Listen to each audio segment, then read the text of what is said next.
¿Qué tal? Estamos con Adriana Buentello, periodista con una amplia trayectoria en el periodismo. Bienvenida. ¿Qué tal Gracias, te está Valeria. pareciendo este evento de... Pues me encanta, la verdad estoy muy emocionada de participar, de que me hayan invitado y de poder sobre todo compartir algunas inquietudes respecto a la inteligencia artificial, que Así creo es. que desde nuestro ámbito tenemos mucho que discutir, mucho que platicar. Justamente hacia allá iban mis siguientes preguntas. Sabemos que aquí en TV Morfosis se está tocando muy a fondo este tema de la inteligencia artificial. Me gustaría saber tu opinión desde tu ámbito, que es el periodístico.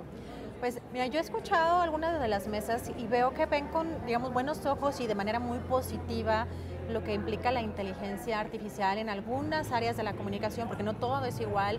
Claro. Hay creadores de contenido en diversas áreas.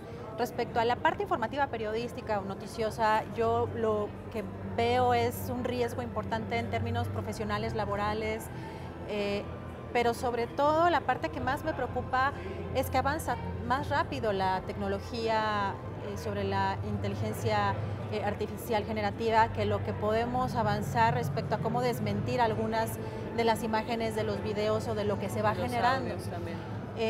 Eso supone un riesgo a la realidad, a las democracias, al mundo entero, si no se llegan a consensos a nivel mundial, porque eso es algo que tiene que, o está relacionado con los gobiernos de todo el mundo. Esto es algo que afecta a toda la humanidad y que si no ponemos reglas claras, sí va a haber riesgos en un corto o mediano plazo. Muy bien, sí, es lo que escuchaba dentro de tu ponencia, esa preocupación, sobre todo por el lado periodístico y la parte de la veracidad y de la inteligencia artificial generativa. Pero ahora te pregunto, ¿ves de alguna forma la inteligencia artificial como una herramienta útil para el periodismo o crees que son más los riesgos que se corren al... Definitivamente son más los riesgos, pero digamos dentro de lo positivo, por supuesto que la simplificación de algunos procesos, el análisis de algunos datos, de sistemas de datos grandes para algunos reportajes, claro que es útil.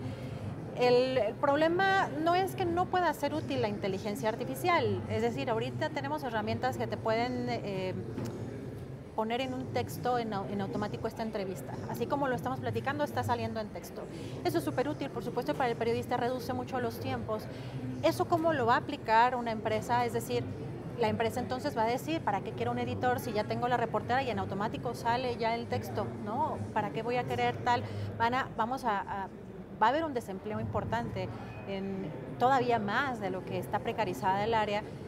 Pero en términos de lo que implica las narrativas a nivel mundial, vemos cómo está avanzando la ultraderecha de manera muy importante en algunas partes del mundo y el hecho de que esta inteligencia artificial sea utilizada por ciertos sectores y que no tengamos como periodistas la capacidad económica también de capacitación, porque eso obviamente requiere capacitación. Todo esto está avanzando y pues nosotros, sobre todo independientes, si las grandes empresas de medios no tienen los recursos muchas veces para pagar tecnología, pues menos los periodistas independientes. Entonces nos enfrentamos al riesgo de no poder determinar si algo es falso o real. Y es aquí donde surge también un tema que si de por sí se ha estado arrastrando desde hace mucho tiempo, ahora con la inteligencia artificial puede, digamos, agudizarse, que es el tema de las fake news y cómo nosotros como consumidores también propagamos esta información en redes sociales, que también es otro de los temas que se tocó en TV Morfosis. Bueno, ahí hay una responsabilidad compartida. Primero, las audiencias tienen que entender que si están recibiendo información gratuita, ellos son el producto. Hay alguien que quiere que esa información le llegue por alguna motivación política, económica, religiosa, hay alguna motivación. Y por el otro también, nosotros tenemos que tener como periodistas un gran cuidado en cómo manejamos la información. Es un gremio muy amplio, no quiere decir que todos tengamos ni la misma ética ni la misma dinámica para trabajar. Los medios tienen de alguna manera muy dinámicas económicas y políticas muy específicas de cómo funcionan, porque incluso estas empresas a veces no son las principales empresas, es decir, hay periódicos que tienen cárceles, hay periódicos que tienen hospitales, hay periódicos que tienen otros negocios en Estados Unidos, hay empresas que tienen armas, por ejemplo. Evidentemente ahí, pues muchas veces los medios son un recurso para politizar o para imponer ciertas narrativas, más cuando hay, por ejemplo, guerras. Por supuesto que a un medio le conviene, a un medio que tiene pues una empresa de armas le conviene una guerra. Todo esto metido digamos, en esta dinámica donde pues nosotros como periodistas de manera independiente buscamos hacer frente a ese tipo de periodismo tradicional, pero nos encontramos ahora con esta dinámica de la inteligencia artificial, que supone el reto más grande que podamos, yo creo que entender a nivel de la historia, sobre los procesos informativos, sobre cómo se da la comunicación. Ahí yo por eso decía que me siento aterrada por no poder en algún momento encontrar la manera de ver si algo es real o es falso. Vamos a estar como que navegando a ciegas o intentando crear o desarrollar algunas herramientas, pero pues ya lo vimos en un episodio pasado, que incluso un audio con herramientas que ya están, digamos, disponibles en línea, pues una decía que sí era falso y el otro que no. O sea, hubo una persona que en el caso, digamos, del trabajo que yo hago, que tuvo que hacer pues un rastreo mucho más específico, que se dedica a eso, que ya le dio como resultado que era falso. Pero es decir, hay herramientas que no están a la misma velocidad, ¿no?, con que se dan pues estos avances tecnológicos sobre la inteligencia artificial generativa. Adriana, ¿cómo ves el panorama en cuanto al periodismo, la inteligencia artificial y la democracia de nuestro país en el futuro?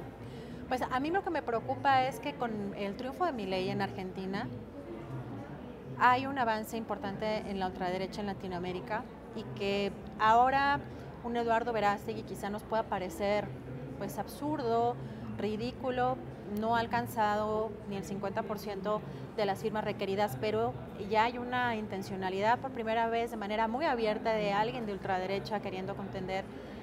Y en ese proceso a mí me parece que el 2030 va a ser clave, pero el momento que va a definir el 2030 va a ser este próximo sexenio, y este próximo sexenio se va a, digamos, a medir respecto a todo lo que tiene que ver con las noticias falsas. Viene probablemente una mujer en la presidencia de la República, con un país todavía muy machista, con unas fuerzas armadas que son por supuesto machistas y misóginas, y que un caldo de cultivo de una ultraderecha, fuerzas armadas, un país militarizado y con el poder de la inteligencia artificial. Digo, pues yo repito, mi visión es bastante apocalíptica y siempre lo ha sido.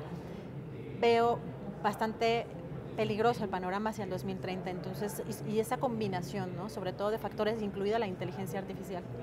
Adriana, muchas gracias. Muy interesante escuchar tu opinión con respecto a este tema, que es a lo que venimos aquí a TV Morfosis. Muchas gracias. Gracias, Valeria, gracias.